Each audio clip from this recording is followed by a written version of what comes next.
Everybody, it's a sad day today. We lost a real legend in the jazz and the music industry in Wayne Shorter.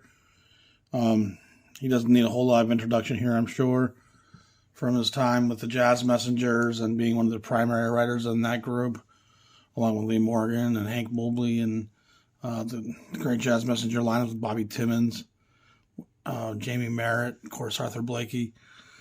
He was then drafted by Miles Davis, part of that great second quintet. And we also know that he had a great body of work as himself as a leader, first at VJ and then at the Blue Note label, where he makes a long string of fantastic recordings. And it's just a real loss. It's just a real loss that we're having to face. And I don't want to forget his time. I do want to include mentioning his time in the Weather Report. He was a seminal figure in jazz and was still making records up until a few years ago with Eminon. And just a real loss, and Wayne will be missed. So sad note, but needs to be mentioned, and we'll move on with the rest of this episode. Morning, everybody. How are we doing today? It's Thursday morning here in the upper Midwest. It's not too cold. It's probably going to be around freezing today, probably just above. Winter is running on a muster, it seems. I'm sure we'll still get a couple blasts of cold and snow, but winters certainly don't last as long and come in as long as they did when I was a kid. I'll tell you that. When I was a kid in the 80s in Manitoba, 40 below for 2-3 weeks at a time was fairly consistent. And Minnesota, even my first decade here in the 90s, we got some real winters, 30 belows, 40 belows, and probably not the duration of cold that we got in Manitoba, but that same air mass is coming down from the Arctic over Manitoba, then down into the Dakotas in Minnesota. So it's similar temperatures for sure. And Manitoba is mild, has become much milder as well. The winter ice roads are coming in later, going out earlier, leaving more communities isolated or just accessible by water or boat plane. But winter is an interesting phenomenon. And, I would miss it. I do like it on some level, even though it's less fun the older you get. That's for sure. We're going to cover a few fun topics today. Number one, I hope you enjoyed that Capitol episode. It's a pretty phenomenal body of work. And it does tend to lean on the saccharine side of things, without question. And, so be it. It was a business, And one of the interesting things is just seeing how much more accessible these Capitol records are, even today, in terms of purchase. And if you're just one of those cats who buys jazz via the reissue, you're missing so much of the canon. There's so much great jazz out there that's still readily available from the old era, from the vintage era. And it's a lot of this stuff on Capitol is in the $5 to $20 range. And there's plenty of it that's in the $1, $2, $3 range when you start talking about copies of records that sold 100,000, 500,000 copies. I don't know exactly what Jonah Jones' record sold for, but boy, there's still a lot of them out there. And he's almost punished for his popularity. Jonah Jones has quite a heritage. He came up with guys like Cab Calloway and the Lunsford Big Band. So he has incredible chops, incredible dexterity. They call him Little Louie. The guy could play Louis II. Jonah Jones is an incredible player.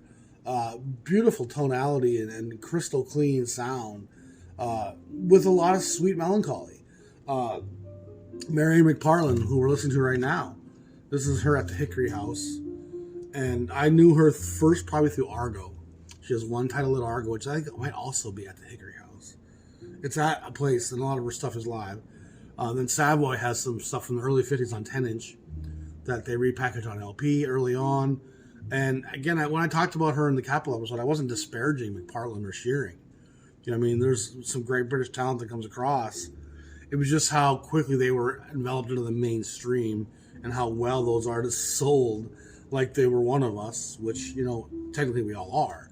But black artists never got that same degree of ease in terms of Victor Feldman, another great example. That guy had a huge, massive career and was quite readily a success financially. And someone commented on one of the episodes the other day about if a guy at Blue Note would turn down a contract at Capitol or Columbia to stay artistically pure at Blue Note. And the answer to that is probably no. Very few guys would turn down the business potential of a Capitol or Columbia RCA signing to stay at a small label. And the gap is this. When you worked for Columbia or Capitol, you were kind of a salary style musician that was going to get paid fairly well, upper middle class even potentially, even for black musicians. And when you work for Blue Note, it's a side job. I mean, you were playing all the time. You were working. All these guys had day jobs, and you worked. I mean, a couple $100 here and there. It's decent money in the 50s and 60s, but you're not retiring or planning a vacation home recording for Blue Note. So the security you're going to offer your family is vastly different when Columbia comes along and says, here's a 4-record deal. We're going to pay you this much, $50,000 for each record. That's a different kind of money than what anyone could get at a Blue Note or a Savoy or a Prestige. And it's interesting seeing how some of the labels like Atlantic and Verve, a Mercury, really kind of start lower, middle in terms of popularity and demand, and quite quickly become well-distributed labels with access to many people. And some of these smaller labels like Blue Note never really get that opportunity. McPartland's a great player, no question about it. So now we're talking again about Jonah Jones here. And for you who like Miles Davis and that muted sound, when Jonah plays the mute, and trust me when I say he's not channeling Miles Davis, he's channeling Sweets Edison. Sweets Edison is the root of that sound, that sweet muted saccharine syrup. Edison was, I mean, he's the light bulb. And Jonah Jones here is doing the muted thing. And he's as good at swinging as he is doing this. In fact, he's a pretty hard swinging cat. And I've been actually pretty impressed by his Capitol records. It's some of the finer jazz on Capitol, to be honest, is Jonah Jones. He's fantastic. His records sell for $2, $3, $4, $5. And if you're in some record store on Discogs and they're asking $15, $20 for this, I'll guarantee if you look at other copies of this for sale, you'll find the Philadelphia International record selling it for $2. Great condition. Perfect, beautiful records. You know, there are just so many of them out there. And Jazz Collections got treated pretty well. And yet, Jones, in spite of all his pop... Yeah! He got me on a Capitol record. See what I'm saying? Fantastic. And again, Little Louie, King Louie II. Yeah, he's got some warble and some wobble going on in that. It's fun. And this is the type of record you can find for next to nothing. You know, you don't have to go out there and buy all those fancy reissues and spend hundreds of dollars on records. For $100, you can get 15, 20 of these and have some depth and... Yes, yeah. It's not joking around. It's not even watered down. It's really good stuff. And again, Jonah comes from the Cab Calloway, Jimmy Lunsford. I think it was another big black swing band he played with. And there's a Bobby Hackett, who is a white trumpet player on Capitol, who has a great string of great records as well, who I was doing a little research on. And he was playing with Goodman. I think he played with Glenn Miller for a while. And another big white band. And it's funny how by the time you're in the 30s, even the 40s, there's not much crossing over racially. You played with the white swing bands or the black swing bands. It's fairly... but Capitol's doing good stuff. You know, and I thought it'd be nice to reiterate that. And to talk about Jonah Jones a little bit, because the history of guys like this today are just... He's overlooked. Like a Charlie Shavers. Again, kind of stars in their day. And he's so much better than Shavers did. But why do we forget? And it seems pretty clear on some level here how directly linked the viewpoints are today of the jazz collecting community, the vinyl collecting community, even some of the critics and the writers. They're no longer going back to the Leonard Feathers and Nat Hentoffs and Ira Gittlers and reading the reviews of our albums. They're now kind of just looking at, oh, this is rare and costs a lot, so it's got to be cool. Like it's almost, there's very few really popular jazz players from the day who have managed to retain that popularity today. Miles Davis is probably the biggest exception in that rule, and he wasn't the biggest star in jazz. let me just be clear on that. He was probably the biggest black star, but he wasn't the biggest star in jazz. His records sold well, but I mean, Brubeck's probably sold 3 times what Miles did. I mean, look at how many Brubeck records are out there still today. They're everywhere, you know. And there was Shorty Rogers. He sold so many records. Even the Kenton Herman bands. Boy, there's a lot of Stan Kenton records still out there. And some of those, I was listening to a Bossa Nova Kenton record the other day. It's wonderful. Absolutely kicks ass. Stan Kenton presents stuff at Capitol. It's fantastic. So it's funny how much I'm seeing the popular artists are just, they can't be any good, right? And the artists that had very little fame in that time, especially the black artists, have all been kind of elevated into probably their proper place, but at the expense of everybody else who was popular being completely forgotten and overlooked. And there should be a mixture, I think, to get a proper scope of what's happening. Next, I want to talk to you about Stinson records. I think I mentioned them the other day. I know I posted a record on my Facebook group since people didn't know nothing about Stinson, and that's fair. It's a label from the 40s, predominantly, I think, in the 78 era. They did, I think, do some 10 inches as well. I have one of them. And then there was a reissue program in like the early 60s that reissues a lot of the stuff on red vinyl, believe it or not. And it's some pretty big names. I think they do a lot of stuff besides jazz, but like classical and other stuff like that. But Stinson comes to my attention first, which I remember I've told you guys before, from the Jazz at the Philharmonic stuff. Okay, the Norman Grands, that touring orchestra of the greatest jazz talent in the world. And the first JTP 10-inch was on Stinson. And we have to remember that this was first a book of 78s. That was also on Stinson. And Stinson has a sister label called Ash, A-S-S-C-H, Ash. And some of this stuff ends up on Ash label. Some of it's on the Stinson label. And so the Norman Grands connection alone elevates Stinson to an important part of the history. And I kind of left it at that point and was on to collecting other things when I stumbled on a couple Stinson LPs in a store, and I kind of took that dive. So I've been kind of starting to collect the Stinson label. Of course, Norman Grands soon signs with Mercury, and Mercury starts distributing all of his stuff.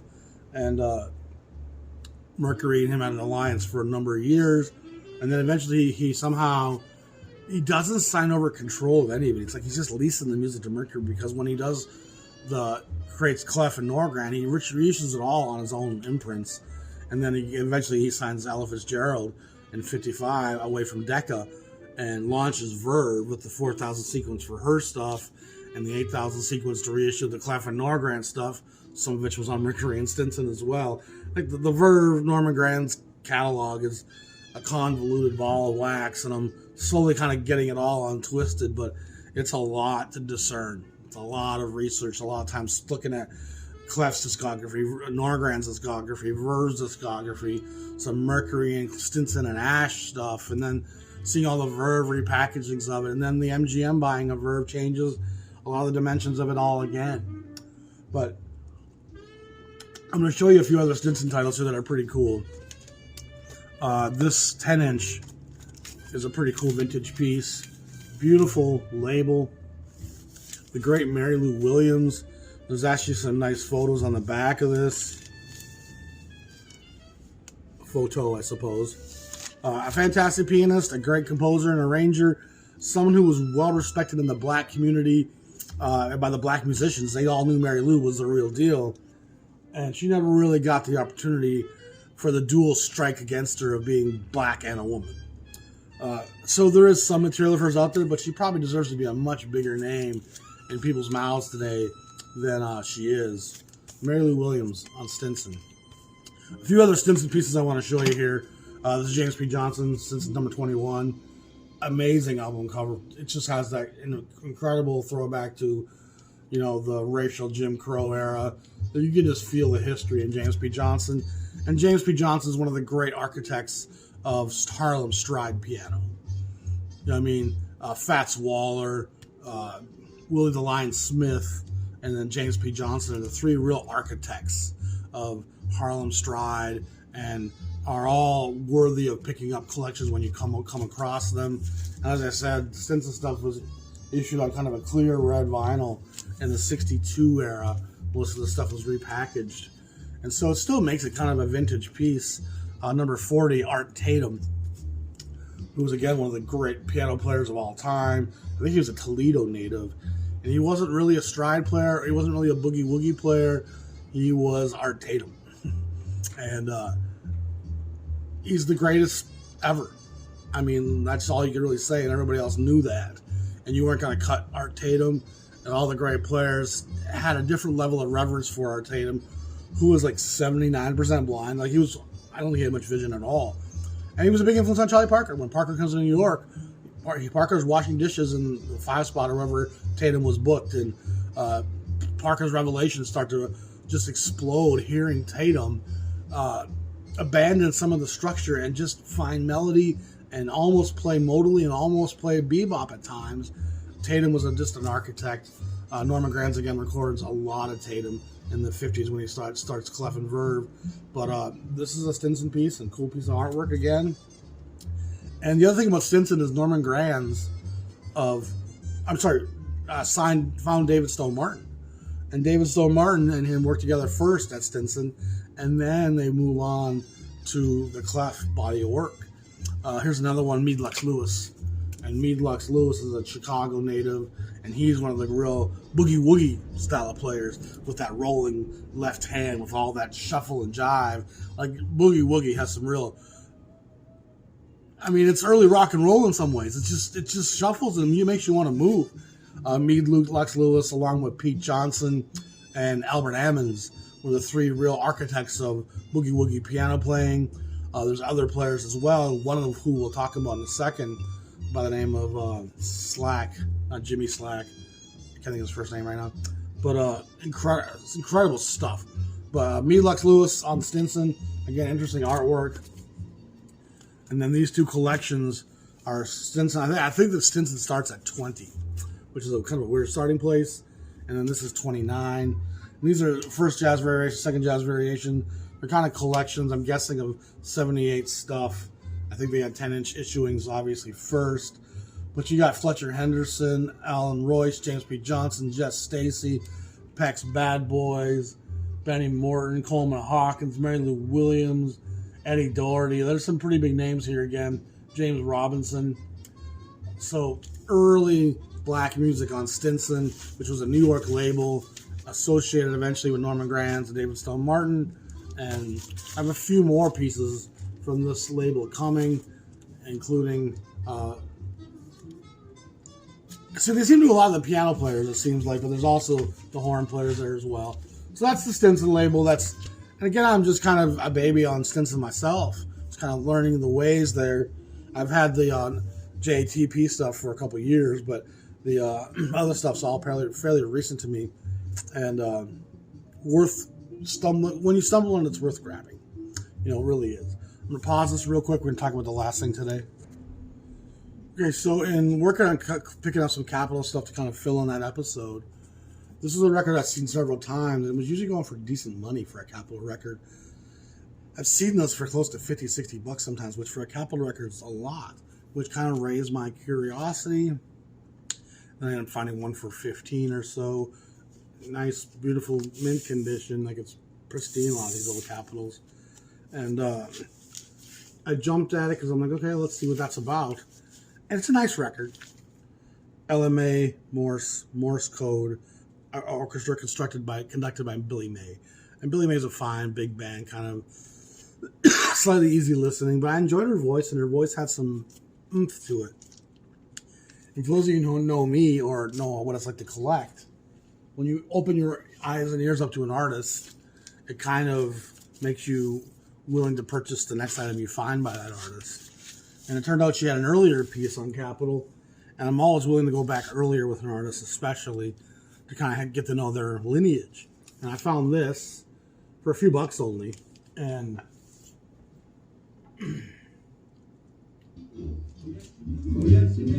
it ends up kind of blowing my mind a little bit.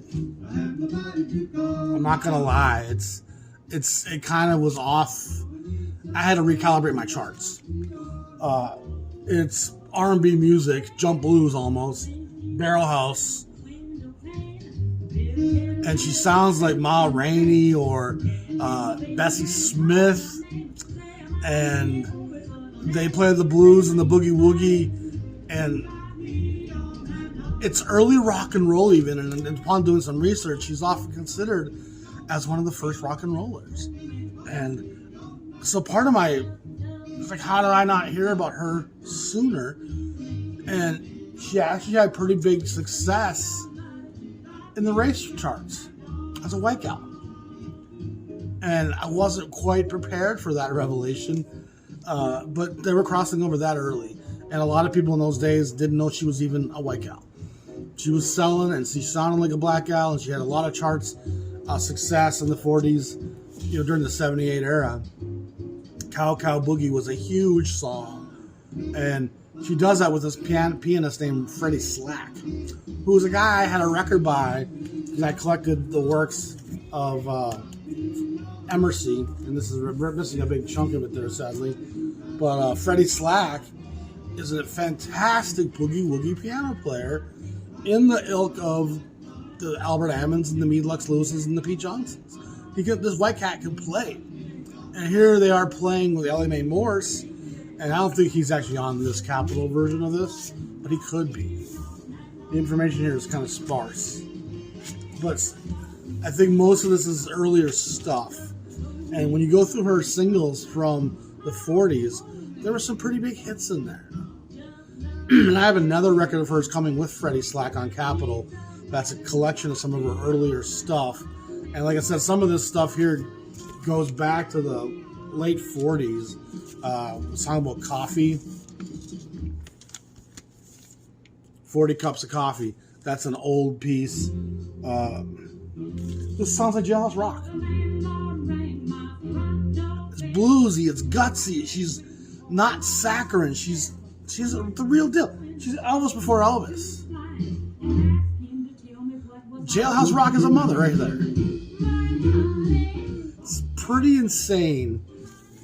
And again, doing some research, and there's not a lot out there on her. She's a Texas native.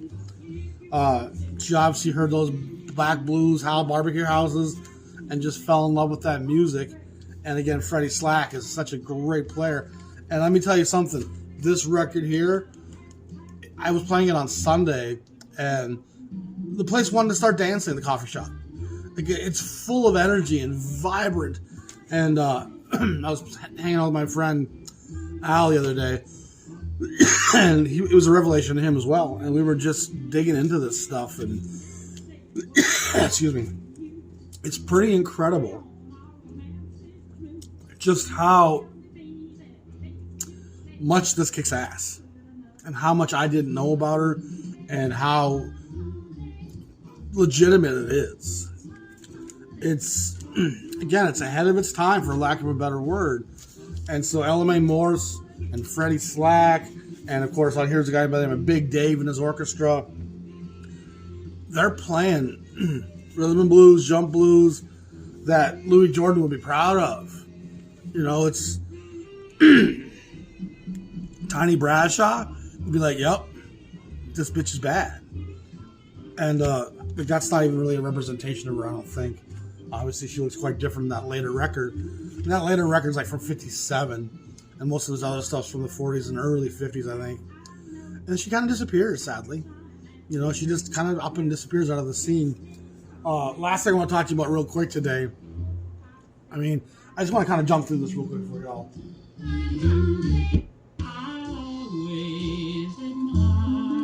That's the blues. Darling, you're my God, and I'm going to depend on your love and daddy never let me go. I'm a fool, am I? Too late I learned.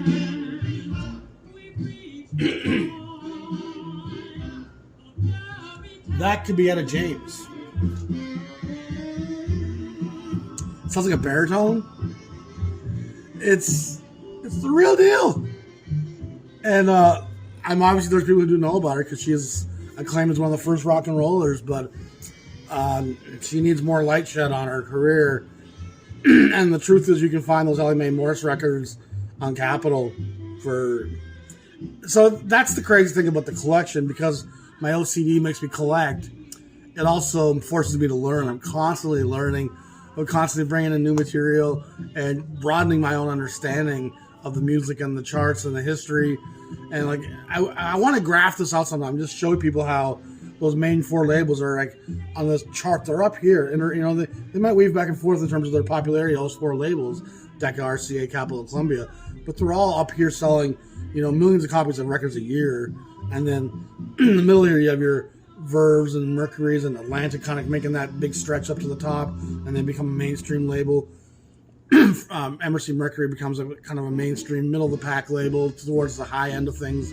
Verve is like at the bottom, works up towards the middle. MGM buys them. They probably become fairly mainstream at that point. The Blue Notes and the Prestiges are down here on the bottom. I mean, it's such a minuscule light shed on those records, and they're sitting 40 cups of coffee. I really enjoyed this stuff, and then when I played it in here, it created a magnificent energy. The last thing I want to talk to you real quick about is Horace Silver.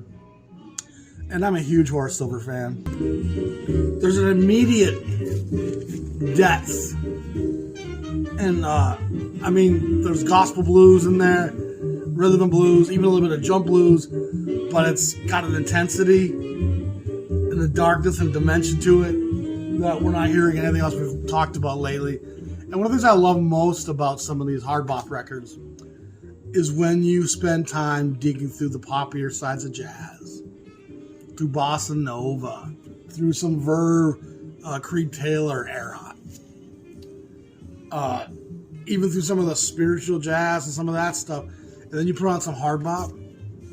The vitality, the rushing small mountain stream of ideas bubbling over each other. It's not a slow-moving river. It's not static with brown mud. It's clean and clear and enunciated fury. And it can roll some stones down that hill. It can clean your soul. It's drinkable. It's bathable. It's soaked in this emotional landscape that has such high integrity, such a dimension of artistic expression that it liberates me. It's just like, oh, okay. Yeah, I liked a lot of that other stuff. It's great. But coming back to this, boy, is this refreshing? Is this ever a nice drink of mountain water? And Horace Silver is such an architect. He deserves a lot more credit than he gets. And this stuff's starting to become the high-end side of things at Blue Note. He's playing, of course, with the great Louis Hayes, Eugene Taylor on bass and drums, with Junior Cook and Blue Mitchell on tenor and trumpet, who accompany him for quite a few years at Blue Note. He has that similar group. And remember, he was a jazz messenger with Blakey and Bird and Silver and Mobley and all those cats. And he ends up going his own way, starting and takes some of the band with him. He ends up recasting his band here, and it's sonically impressive. And the way it stays so pocketed and open, but still has such a degree of intensity and aggression and vitality and urgency. It was a breath of fresh air. And even the attack on that ride cymbal, if you had played the Marion McParlin record again, it's kind of soft and melancholic. There's an intensity there. That's some master puppet shit. I mean, they're getting dark and dirty with it. So that's what I want to talk about today, just some fun, light stuff. The MORSE is a revelation and an important part of the history, because it's people like her who helped sell jump blues and rhythm and blues into a white audience, which helps propel that music into the next level of its history, where there's enough money to really promote the music and get it out there on a national level. You know, it was very regional music, and each city had its own kind of slight variations, and there wasn't a national sound. And it's the white artist kind of encapsulating it and putting it out there that changes the course of all the black genres and subgenres of music. And so MORSE, in her own way, she's as important as an Elvis or an Eminem. And why is LMA Eminem, and Elvis all start with the letter E. That's a strange coincidence. I mean, I don't know what that's about, but E is not a very common letter to start your name with in the first place. And for all these great white innovators, I mean, obviously it's a coincidence, but LMA deserves an elevated look, and just dig out that Barrel House Boogie Woogie record. I mean, it's not hard to find. It's out there on Discogs, and it will shake your foundations. It will move your timbers. And I think we played it 3 times, and I just loved every second of it. And when I get that Freddie Slack record on Emercy, incredible. He's an incredible player, and it's a great recording. So the thunder of his left hand, you really hear what the Boogie Woogie piano is about. I mean, that's part of the beauty of some of the white artists, is they get these great recording studios and high quality recordings, and sometimes they can document black music better than black musicians get the opportunity to. But of course, check out Pete Johnson. Of course, check out Mead Lex Lewis. Of course, check out Albert Ammons, who was the father of the great Gene Ammons. It's an incredible lineage, this jazz story, and all these chapters deserve illumination, not just the few titles that are being issued by the reissue labels today. I think we're getting such a small piece of the history when we only look at that chapter of it. There's so many great books back there that deserve to have been read. And part of what this channel tries to do is try to find that stuff. So hope y'all enjoyed that. Check that stuff out. We'll talk to y'all soon. Peace. Oh, by the way, if you haven't subscribed to the channel, subscribe. And if you want to support the channel, please go to my Patreon and pledge $5 a month. It does help. It helps me also buy new records. And new records help inspire me to make new episodes and give me new perspective and new territory to talk about. So if you want to support the channel, that's the best way you can. Appreciate you all. Be safe. Talk to you soon.